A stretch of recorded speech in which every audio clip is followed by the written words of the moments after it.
Iran braces for economic war with America. Tehran's Grand Bazaar, a weather vane of politics, is on strike again.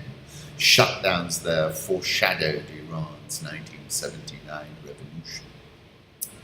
Iran's business world was already glum. America's continued curbs on dollar transactions had muted the effect of the lifting of global sanctions in January 2016.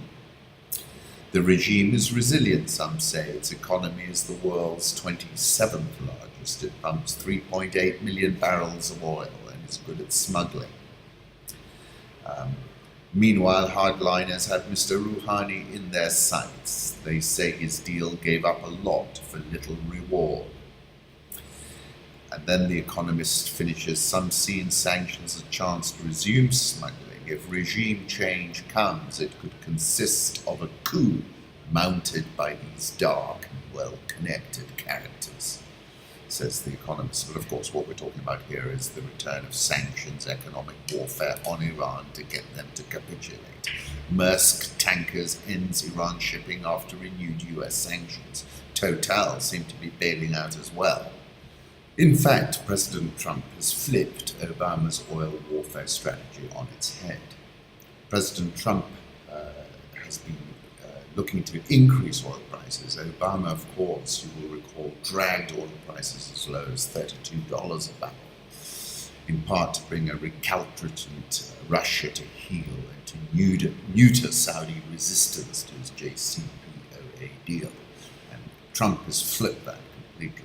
Brent oil topped $80 a barrel yesterday. It's a little bit below it last time I checked.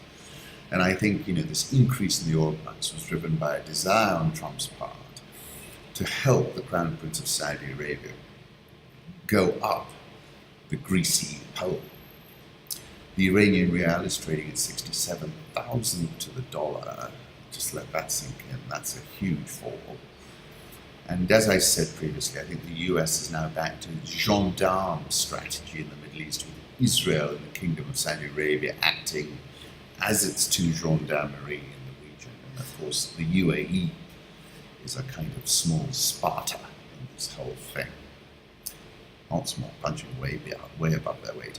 Of course, I'll take you back to October 2013 when Obama's deal was struck with Iran, and I was talking about Barack Obama and Hassan Rouhani, two Husseins, and I said the recent rapprochement between President Barack Obama and Iran's Hassan Rouhani is certainly snapped, a losing sequence in US-Iran relations that goes all the way back to the Iranian Revolution in 1979, when Ayatollah Khomeini overthrew Mohammad Reza Pahlavi, the Shah of Iran. And there is a lot of history which a lot of Americans simply don't know, and that's why that's why it's not easy to topple this regime.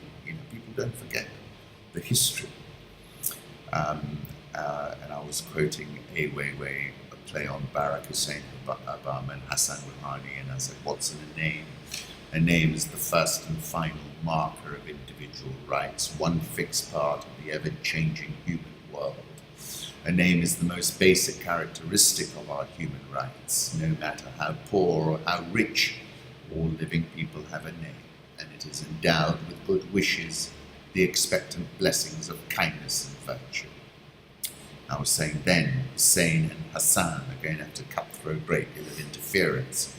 In this situation, there are powerful vested interests, fully invested in the status quo, and how have they bitten back? I said, if the Pax Americana in the Middle East were a three-legged stool, with the US the most important leg, then Israel and Saudi Arabia are the other two legs of that stool. And I said, then neither Riyadh nor Tel Aviv are aligned with President Obama's Iranian rapprochement.